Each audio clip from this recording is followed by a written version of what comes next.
Bonjour à tous et bienvenue pour une nouvelle vidéo Maharprod. Alors aujourd'hui on va voir, en fait on m'a demandé de faire un petit tuto sur la résine verte liquide parce que il y a des gens qui ont du mal à l'utiliser ou qui savent pas forcément à quoi ça sert. Et donc on va faire un tuto, un double tuto en un, on va essayer de faire ça assez rapide parce que c'est assez simple en fait comme technique. On va voir à la fois comment préparer une figurine en métal, donc on va regarder ça, et comment justement donc faire les jonctions et puis ensuite se servir de la green stuff liquide. Sachant que la green stuff liquide a plusieurs utilisations et que du coup, contrairement à ce que certains pensent, c'est pas juste une peinture. Et puis, alors oui, c'est peut-être plus simple de la faire. Enfin, ça dépend en fait de votre technique. Il y en a qui disent que c'est plus simple de prendre du milliput et de faire un jus. Donc moi perso, j'ai du milliput aussi. Donc en fait, ça dépend des utilisations. Le milliput, il s'utilise en jus sur certaines textures et sur certains rebouchages, mais la green stuff liquide, elle est très bien aussi. Donc là, on a une figurine de commande hein, qu'on m'a demandé de monter. Bon, le blister, il est arrivé comme ça. Alors du coup, je sais pas quelle marque c'est. J'aurais tendance à dire que c'est du Reaper, la marque espagnole là, ou éventuellement du Raging Hero. Je sais pas, mais je suis pas sûr que Raging Hero ça soit du métal. Et là, donc, c'est une sorte d'ours blaireau, un truc comme ça, avec un nain monté dessus. Voilà. Et donc, bah forcément, comme toutes les figurines métal, il y a un petit peu de retrait au niveau des moules et tout. Là, c'est quand même pas mal, hein, c'est une bonne sculpture. Mais il va y avoir des jonctions. Et donc, il reste des bouts de pâte à fixe dessus. Donc, je pense que la personne avait essayé de fixer, bah, alors peut-être juste pour tester la pose, mais peut-être également pour combler avec la pâte à fixe. Au niveau technique, je pense qu'on a tous commencé avec ce genre de truc, c'est-à-dire la pâte à fixe un peu collée avec de la super glue. Ça peut servir si vous avez que ça, mais c'est quand même pas la panacée et surtout ça reste relativement mou. Si vous donnez des coups dessus, vous allez casser la gangue de super glue et la pâte à fixe en dessous, bah, elle va s'abîmer. Donc voilà, on va dire que c'est une solution de dépannage si vous êtes en voyage et que vous devez faire une figurine pour un tournoi et que vous avez que ça pour bosser. Mais c'est pas top. Donc, on va déjà sortir les pièces. Voilà, un petit socle. Ça va ailleurs. Donc ça s'assemble comme ça. Donc on voit déjà qu'il y a quand même un gros plan de joint ici et qu'il va falloir faire quelques raccords rapides. Ici, ça s'ajuste pas trop mal, et puis la petite plaque d'armure fait la jonction, ce qui fait qu'on voit pas le joint en dessous. Mais c'est toujours quand on tourne les figurines qu'on se rend compte que bah voilà, en dessous il y a quand même ce gros plan de joint. Alors même si vous la collez comme ça, bon, ça peut se voir quand même. Ensuite, le nain qui va venir comme ça. Alors il s'emboîte un peu bizarrement parce qu'en fait, comme la figurine est levée, il y a deux petits ergots qui empêchent de la mettre. Au début, quand on essaye, on n'arrive pas à la mettre sur l'avant et elle passe presque mieux sur l'arrière comme ça. Sauf que bon, on va pas lui faire une rotation de 180, hein, il va pas trop aimer au niveau de son dos. Et puis s'il est sur l'arrière, il aura l'air un peu con. Moi je trouverais ça marrant, hein, mais je suis pas sûr que le client va être content. Donc là, hop, il se met comme ça. Donc ce que je vais faire, c'est directement je colle. Alors sur un assemblage comme ça, on le verra peut-être dans une autre vidéo parce que bon là ça va pas être nécessaire parce que la figurine n'est pas trop lourde et puis surtout que je vais combler après. Mais si la figurine commence à être un peu plus grosse, sur des figurines en métal, faut tiger. Donc c'est-à-dire vous essayez de prendre au moins 3 points sur une figurine comme ça par exemple, enfin, sur une figurine de cette architecture-là. Il faudrait tiger là, là, et puis peut-être là, et essayer de tomber en face et hop, de tiger bien pour avoir un truc. Bon là, avec un collage à la super glue, ça va aller. Donc, hop. Ce que je fais, c'est je colle les deux gros morceaux. Il y en a un petit peu là.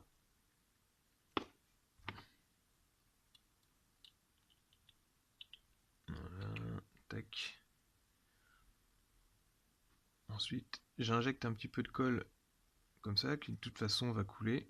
J'utilise que de la super glue liquide, hein, personnellement, j'aime pas du tout la super glue gel.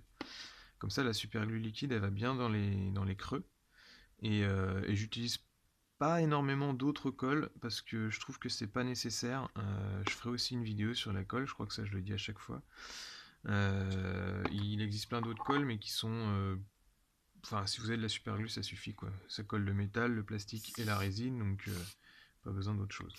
Ça c'est un petit peu d'accélérateur, comme ça y est, la figurine elle est fixée. Là on va quand même ébarder un petit peu parce que toutes les figurines métal, quand elles sont moulées, si vous voulez, il y a des petits échappements qui permettent de ne pas avoir de bulles, et puis les deux parties du moule qui enferment la figurine, sur les côtés, des fois le métal il s'échappe un peu, on appelle ça des flashs, et du coup, même si c'est parfois nettoyé un petit peu par les marques, il peut rester à la fois le plan de joint et à la fois des petites choses. Alors je sais pas si je vais en trouver une, mais souvent ça fait comment on appelle ça, des petites barbelures, des petites choses à enlever. Donc faut prendre le plan de joint de la figurine et puis gratter tranquillement. Donc là le métal il est assez mou, donc faut faire gaffe à pas abîmer la sculpture. Et après c'est pareil pour le plastique et la résine. Il suffit de gratter avec un petit cutter comme ça.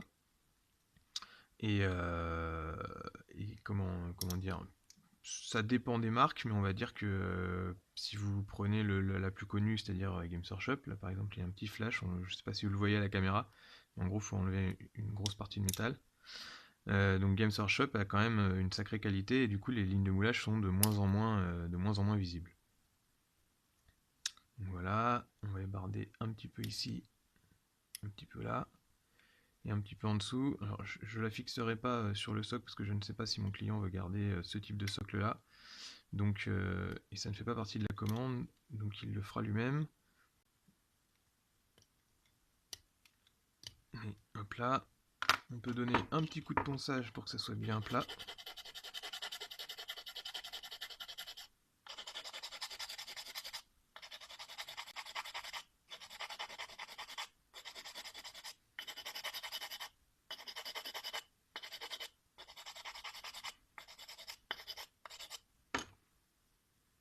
Là. On a des emplacements un peu plats au niveau des pieds qui peuvent permettre, si vous les laissez là, de bien fixer la figurine au socle sans forcément la tiger. Bon, moi personnellement, si je le ferais, je la tigerais quand même parce qu'il y a toujours une certaine lourdeur avec le métal. Et en tournoi, bon bah voilà, on n'est pas à l'abri d'un petit accident et puis ça casserait tout de suite. Enfin, ça se décollerait. Mais là, avec un système d'emboîtement comme ça, bien plat, ça permet à la texture que vous allez mettre sur le socle de bien recouvrir. Et du coup, c'est pas bête parce que ça permet de faire une fixation bien solide. Donc là, on a encore des petites lignes de moulage. Je reviens sur la selle à l'arrière là. Donc c'est un métal qui est très mou, donc j'aurais tendance à dire Reaper. Il faudra que je redemande à mon client quelle marque c'était, parce que j'avoue que je connais pas la référence de cet ours. À moins que ça soit du Mantic, mais il me semble pas que Mantic fasse du... Ah si, c'est peut-être du Mantic, remarque. Je crois que comment... Parce que c'est pas vraiment un ours, on dirait un blaireau, et je crois que les nains à Mantic sont montés sur des blaireaux. Alors c'est peut-être ça. On peut redonner un petit peu d'angle et de pointu à tout ce qui est pique sur les figurines métal, parce que en fait le métal dans le moule il a tendance à s'écraser un petit peu et du coup ça fait des choses qui sont un peu rondes, contrairement à la résine où ça peut être saillant, et puis au plastique, ce qui est quand même la meilleure option, mais bon c'est plus cher à produire, je parle. Et par contre du coup le métal c'est facile à produire et puis c'est quand même relativement solide. Alors je sais que les gens sont de moins en moins habitués au métal parce que du coup ça commence à disparaître, mais c'est toujours intéressant à bosser le métal en tout cas. Moi c'est avec ça que j'ai commencé la figurine, des figurines métal il y en avait quand même beaucoup, et c'est sympa de bosser sur du métal. Donc voilà, là on arrive à la fin de la truc, on va peut-être voir comment le nain s'installe. Donc on a dit comme ça. Alors si le nain on va pouvoir voir ici là, petite mise au point. Sur le côté de l'étrier, il y a un petit fil. Et ça, c'est des petites barbelures qui sont issues du moulage. Et donc, il faut enlever parce que ça ne fait pas partie de la sculpture. Et donc ça, il faut les traquer parce que c'est le genre de truc qui se plie et qui se colle à la figurine. On a l'impression que ça fait partie d'eux. Et du coup, ça apparaît qu'à la peinture et c'est toujours un peu gênant. Bon, après, rien ne vous empêche, dès qu'elle apparaît à la peinture ou à la sous-couche, de redonner un petit coup, mais du coup, ça vous fait des raccords à faire, quoi. Voilà, il y en a souvent sur... Faut viser les bouts des extrémités des figurines, parce qu'en fait, s'il n'y avait pas ça, généralement, dans le moule, en fait, vous faites un petit trou avec une aiguille ou avec même une petite perceuse à main. Et ça permet à la bulle, en fait, le métal ou la résine ou le plastique, va aller au fond de la petite carotte, et la bulle, elle apparaîtra pas. Alors que si vous faites pas ce genre de truc, bah, vous aurez une petite bulle au bout. Donc là, sur le nain, il y en a pas mal. Est-ce qu'il y en a sur celui-là aussi?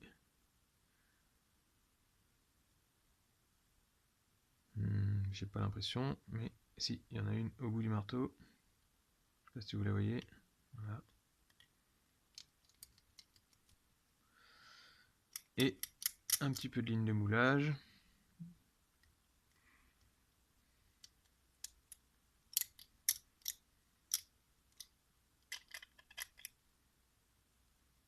Donc là, on est sur un plan de joint qu'on avait l'habitude de voir avec les vieilles figurines, c'est-à-dire les figurines un peu sur le profil, qui permet de faire un moule assez simple en deux parties qui enferme directement. Et plus vous multipliez les parties, plus vous multipliez les moules, donc la production de la figurine est plus chère. C'est pour ça que les marques commencent à passer au plastique, parce que le plastique, une fois qu'on en a la technologie, ça devient peu onéreux, et ça permet de multiplier par contre les pièces et puis de faire des figurines beaucoup plus dynamiques. Donc là on est bon. Et donc on a le nain, il s'installe, je ne mets pas à l'envers, comme ça, avec son buste par-dessus. Donc le nain, je vais le laisser en séparé parce que forcément pour la peinture c'est quand même plus simple, mais on va le coller sur son buste, et lui va presque pas avoir besoin de raccord, parce que en fait, comme il a été séparé en deux, c'est relativement logique d'avoir une sorte de petite ligne juste au-dessus de la ceinture, et au niveau de la sculpture c'est pas trop gênant. Petit coup de fixateur. Ça, vous n'êtes pas obligé d'en utiliser, vous pouvez attendre. Là, c'est pour la vidéo que ça aille un tout petit peu plus vite. Et donc là, je passe à la sculpture. Donc on va faire ça avec... On pourrait faire ça avec du milliput, là je vais faire ça avec du Magic Sculpt, ce qui est relativement la même pâte. Hein. C'est juste que là c'est sorti, donc voilà. Ça pourrait se faire à la Green Stuff, on va faire les deux. On va regarder ce que ça donne avec les deux. Selon les textures, comme j'ai déjà dit dans les vidéos de sculpture, dans mes tutos, vous pouvez faire varier les pâtes, c'est-à-dire tout ce qui est milliput et Magic Sculpt, comme ça devient dur à la fin et que ça se ponce bien, ça va plutôt être à utiliser pour tout ce qui est texture dure, c'est-à-dire les zones d'armure, les zones saillantes et dures. Donc, au niveau de la texture normale d'une figurine, si on parle d'une armure ou de tout ce qui est plate et tout. Et par contre, la green stuff, ça va plus être tout ce qui est texture souple, donc les fourrures, les cuirs et la peau et la chair. Et donc ça, rien ne vous empêche au niveau de votre bouchage de mixer ces deux pâtes-là pour faire les jonctions et que ça soit raccord. Donc là, on a beaucoup de fourrure à joindre. Par contre, ici, on va avoir un petit peu de dureté. Et donc, du coup, on va passer au Magic Sculpt. Et au niveau du nain, donc là le mélange y est fait, on va en mettre un tout petit peu parce que sur le côté, en fait, la figurine, enfin le plan de découpe est pas tout à fait droit, du coup ça fait quand même un petit creux là, qui est pas en dessous de la barbe, hein, là vous avez l'impression que c'est énorme, mais c'est juste au niveau du buste et juste au-dessus de la ceinture, il y a une petite ligne qui est pas très belle. Donc là ce que je fais, c'est en gros, je mets juste, je fais un boudin tout fin comme ça, vraiment un tout petit, et puis après avec l'outil, je viens poser ça dans la jonction, et après je viens écraser et lisser. Alors pour le tuto là, vous aurez besoin donc de la pâte de sculpture que vous préférez travailler, et on va dire d'un outil soit plat fin comme ça, ou alors carrément d'un pic, moi je me sers beaucoup de ça, et d'un pinceau de lissage de type Color Shaper, pinceau gomme, de la forme que vous préférez, donc soit biseauté taillé comme ça, soit un peu rond comme ça. Ça c'est à vous de voir. Et du coup, c'est indispensable parce que ça va vous permettre d'écraser, de tirer et de lisser la pâte. Et si vous n'en avez pas, vous verrez que c'est quand même assez indispensable. Parce que là, même si je vous montre comment on prépare une figurine au niveau de l'application de la résine verte, ça remplacera jamais une bonne sculpture de base et un lissage de base en fait. Quand vous faites la résine verte classique, hein, comme ça, la pâte, si vous avez un bon lissage, vous aurez une texture hyper lisse à la fin. Alors que au niveau de la Green Stuff liquide, donc qui se présente comme ça, hein, pour ceux qui ne connaissent pas, c'est un petit pot style pot de peinture. C'est une pâte, une sorte d'enduit, un peu comme un enduit de rebouchage. Je vais en prendre avec. Voilà, c'est très. Enfin, c'est pas épais, hein, mais c'est. Voilà, c'est une sorte de texture. Ça a rien à voir avec de la peinture et rien à voir avec les peintures de texture Games Workshop. C'est vraiment autre chose. Et d'ailleurs, pour ceux qui ne le savent pas, normalement on peut faire de la green stuff liquide avec des mélanges de solvants qui vont dissoudre la résine verte. De mémoire, il me semble qu'on peut dissoudre de la résine verte avec de la térébenthine, si je dis pas de conneries, ou des essences comme ça. J'ai jamais essayé, mais il est possible de faire de la résine verte. Après, bon, bah voilà, vu qu'elle est faite comme ça, je dirais que c'est pas très rentable de la faire soi-même. Par contre, les jus de milliput se font beaucoup plus facilement puisque le milliput, et puis pareil pour la Magic Sculpt, pour faire le jus de rebouchage, vous allez juste avoir besoin de diluer avec de l'eau la pâte. Et petit à petit, ça va se diluer. Donc là, bon, on a, je sais pas si on voit bien, on a un petit boudin de résine verte qui est donc mis à la jonction, et ça suffit. Il est lissé. Là, je vais faire les jonctions sur la monture. Donc pareil, j'essaie de faire un petit boudin très fin que je vais venir coller sur le plan de joint. Toujours les outils mouillés un petit peu avec de l'eau. Là, le plan de joint il passe sur le côté. Et quand ça devient trop fin comme ça sera fait à la green stuff liquide. Pas besoin de s'embêter à resculpter ou à refaire le plan de joint. C'est vraiment. En fait, la green stuff liquide, elle vous sert pas au rebouchage, contrairement à peut-être à ce que certains ont pu penser parce que ça avait été vendu comme ça au tout début. Elle peut pas reboucher en elle-même une fissure entière. C'est pas possible. Il suffit de regarder la texture que ça a. Je sais pas, en maçonnerie, c'est comme si vous disiez à un maçon ah, j'ai une grosse fissure, et le mec, il va pas mettre que de l'enduit de rebouchage dedans. C'est du bricolage, ça. Il faut faire du plâtre, il faut remettre. Et ben là, c'est pareil, il faut faire un vrai travail d'enduit, enfin de comblage avant. Et après, c'est la green stuff liquide qui va servir d'enduit de lissage pour faire la fin du boulot, quoi. Donc là, hop, on fait le côté du col. Il y a une petite sangle en cuir qu'il ne faut pas combler. Donc là, en fait, j'intègre la résine sur le côté. Si vous en mettez trop au niveau du boudin, il ne faut pas hésiter à en enlever. Jusqu'ici, c'est logique.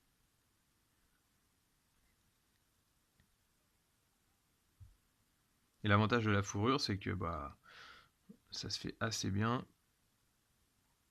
Alors que si vous êtes sur une texture, sur un plan de joint à combler un peu lisse, comme sur, je pensais à un cheval pour une monture, faut tout de suite être un tout petit peu plus précis pour avoir un bon lissage. Là, on va continuer en dessous avec de la résine verte et après on va passer au Magic Sculpt pour les jonctions dures.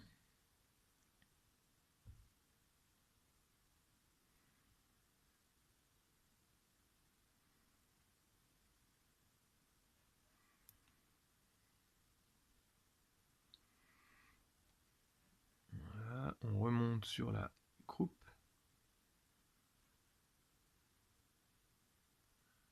Je sais pas si vous entendez le chien du voisin, mais je crois que je vais faire une pause dans la vidéo puis je vais aller le buter. Comme ça, il ne nous dérangera plus. Oh là là, non. Appelez pas Brigitte Bardot. Alors, hop, là je fais des petits coups avec mon outil de sculpture, enfin mon outil de lissage, pour reformer comme s'il y avait de la fourrure. Et ça me permet à la fois de faire rentrer la pâte un peu à l'intérieur de la fissure, même s'il y a la colle de toute façon qui a déjà comblé, et de lisser bien le boudin de résine.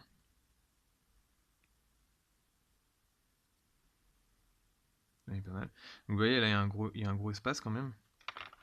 Sur certaines figurines, ça dépend de la production et de la sculpture, et ça dépend aussi de la vieillesse et de l'utilisation du moule. Si le moule il arrive, s'il a été utilisé de nombreuses fois, forcément il sèche, il se rétracte un petit peu, et donc les espaces sont au fur et à mesure de la production d'une figurine de plus en plus larges. Et souvent c'est surutilisé par une marque parce que bah, les moules et puis ça finit par coûter un petit peu cher. Et donc du coup ils font un peu trop de tirage, on va dire.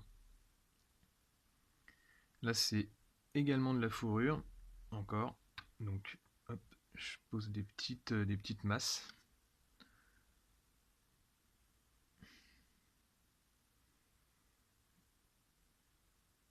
Et en même temps je refais la texture.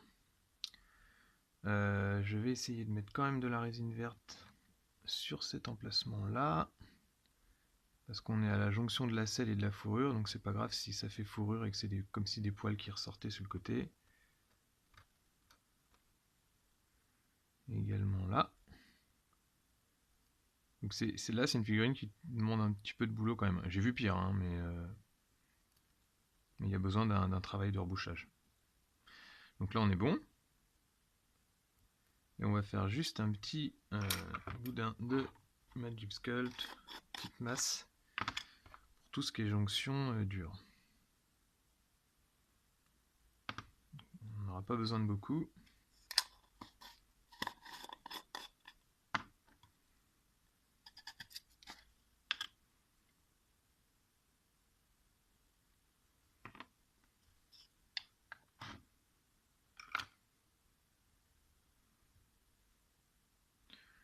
Bien mélanger pour avoir une homogénéité et puis un bon séchage. Désolé pour la mise au point, c'est pas automatique. Alors il faut que je donne des petits coups sur mon écran pour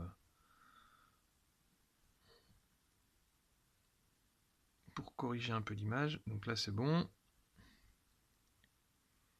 Et du coup là je vais venir sur le côté. Et pourquoi je change de pâte? Donc comme j'ai dit au début de la vidéo, c'est parce que comme c'est un volume dur, après je pourrais le reponcer.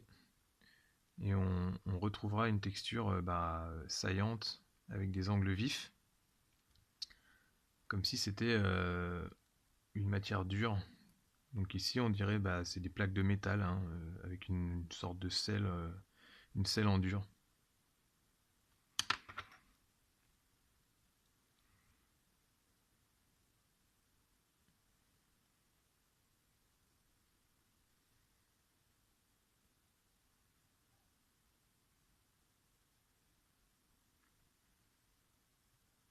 Petit coup dans l'eau.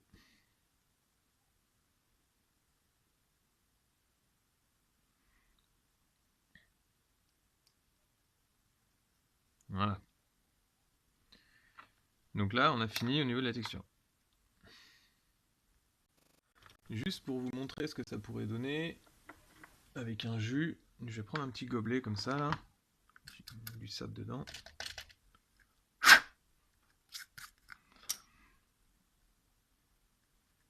Là je mets le reste de mon Magic Sculpt, donc ça ferait pareil avec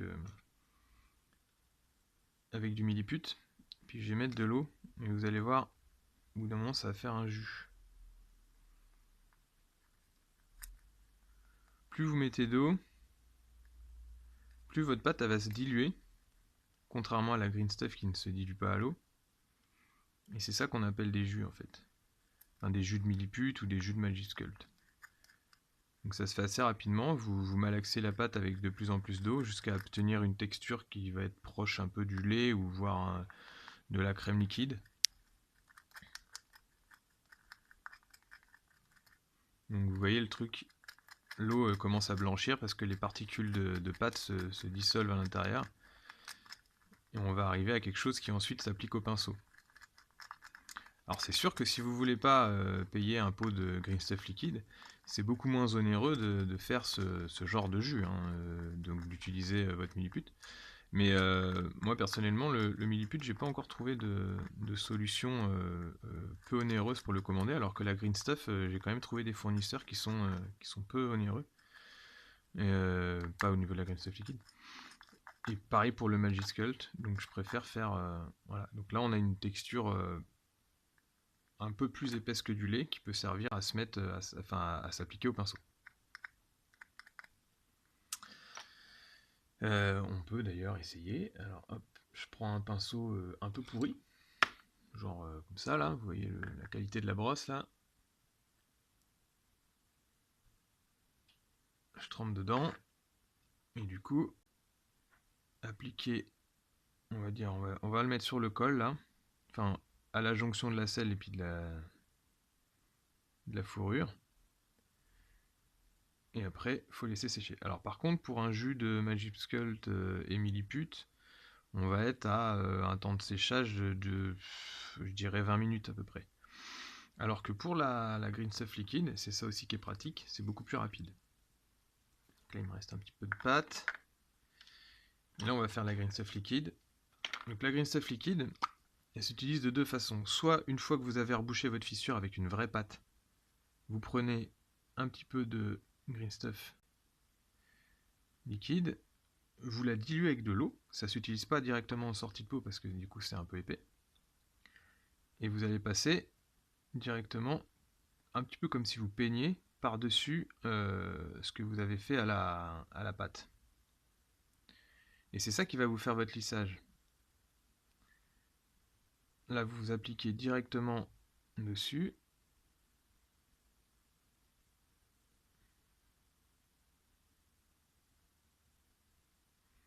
Et puis après vous allez tirer sur les côtés, toujours avec la même dilution.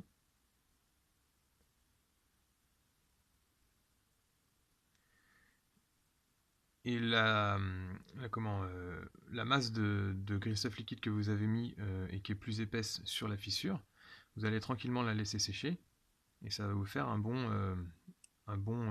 rendu de lissage sans avoir eu besoin de...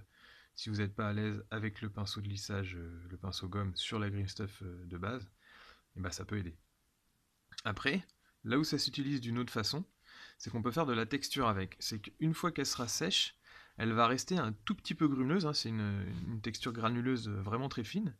Et du coup, ça peut servir à faire, moi je m'en sers en sculpture par exemple pour faire, alors je sais pas, je vais prendre celle-là là, qui est pas du tout finie, mais imaginons que je voudrais faire un pantalon sur cette figurine là. Je vais appliquer de la Green Stuff presque directement en sortie de pot. Et je vais la poser comme ça. Et une fois qu'elle sera sèche, ça va faire... Alors je crois pas que j'ai des exemples. Voilà, si j'ai un exemple là sur la face avant de la figurine, au niveau de la cuisse. On a cette texture là qui reste un petit peu grumeleuse, même si ici j'ai pas fini le lissage, hein, mais là c'est la texture de la Green Stuff liquide sèche. Et à la peinture, ça va... Enfin déjà au moulage, ça va sortir comme ça. Et à la peinture, ça va se voir. Et donc ça fait une sorte de texture qui est intéressante à utiliser pour faire des tissus fins. Donc on peut à la fois utiliser la Green Stuff liquide pour faire des textures, et puis ensuite pour son utilisation première, c'est-à-dire finir un lissage après un rebouchage.